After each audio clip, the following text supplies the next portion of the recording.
आज स्पीकर कौमी असम्बली अयाज सादिक की ज़ेर सदारत पार्लिमानी रहनुमाओं का इजलास हुआ था और पार्लिमानी लीडरान ने उस इजलास में शिरकत की है और उसमें वजारत कानून, वजारत शुमारियात और उसके अलावा नादरा के आला अफसरान ने शिरकत की। और आज का जो इजलास था उसमें नई हल्का बंदियां और शुमारियात के हवाले से जो स्पीकर कौमी असम्बली थे सरदार अयाज सादिक, उन्होंने ब्रीफ किया और उसके अलावा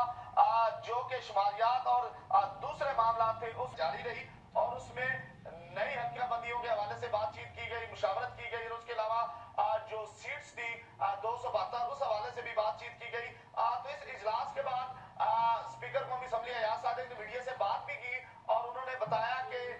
आज तमाम पार्टियों की मुशावरत से यह फैसला किया गया है कि 272 जो सीट्स हैं उनको बरकरार रखा जाएगा और जो डिलिमिटेशन है उसमें नई हल्का बंदियां की जाएंगी। और उनका कहना था कि इलेक्शन कमीशन के हवाले से जो कि उनको